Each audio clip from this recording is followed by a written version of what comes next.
Le problème de djinn, aujourd'hui, ça prend de l'ampleur. Ça prend de l'ampleur.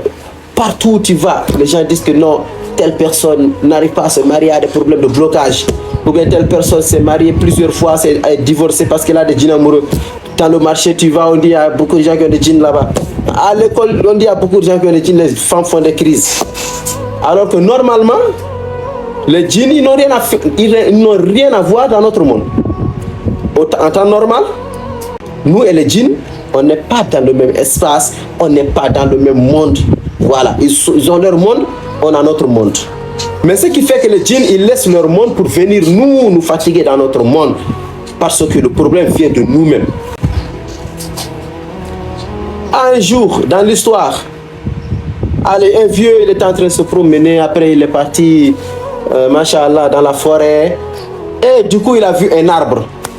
Il s'est assis en bas de l'arbre. Après, il a dit, je me mets sous la protection des habitants de cet arbre-là. Subhanallah. Alors que en bas de cet arbre vivaient des djinns. Les djinns vivaient à cet arbre, à cet endroit.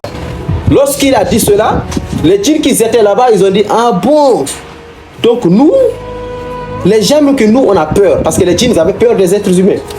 Donc ils ont dit, mais les gens que nous, on a peur, comment ça se fait qu'eux-mêmes, ils cherchent protection près de nous?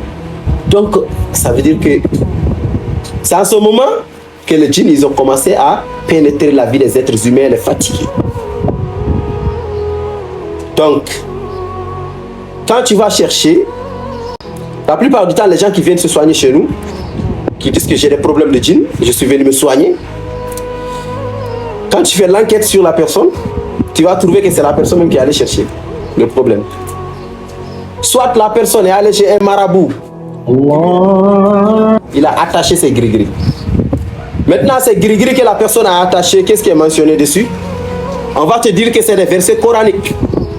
Voilà, c'est vrai, il y a des versets coraniques souvent. On va te dire que c'est des noms d'Allah. C'est vrai, il y a des noms d'Allah. Mais finalement, il y a aussi des carrés magiques. Les carrés magiques, ça veut dire quoi? C'est le carré magique là qui fait le travail. Et ce carré magique, ce sont des noms de djinns qui sont dedans. C'est des codes de djinns qui sont dedans. Donc ça rapporte les djinns dans votre vie, ça ramène les djinns dans votre vie, ça vous fatigue. Quand tu attaches ces gris-gris, les djinns dont leur code est dans ces gris-gris, ils vont venir s'installer dans votre vie.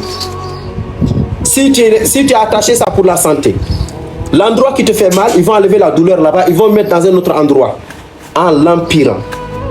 Maintenant, toi, tu te dis, alhamdulillah, depuis ce moment que j'ai commencé à attacher le gris-gris, j'avais des douleurs au niveau du dos, mais maintenant c'est passé. Maintenant que c'est les pieds qui font mal. Allahu Akbar. Et c'est ce qu'Allah subhanahu wa ta'ala dit. Il dit dans le Coran, Allahu Akbar. Ils ont cherché autre divinité en dehors d'Allah. Ils ont cherché en dehors d'Allah d'autres divinités pour qu'ils puissent les aider. Mais Allah, il dit la yastati'una nasra. Allah, il dit, ils ne peuvent pas apporter leur aide. Allah, il dit, au jour de la résurrection, ils vont se regrouper contre eux-mêmes. Donc c'est ça. Quand tu vas chercher la solution en dehors de l'islam ou avec ceux qui travaillent avec les djinns, ils vont empirer ta situation.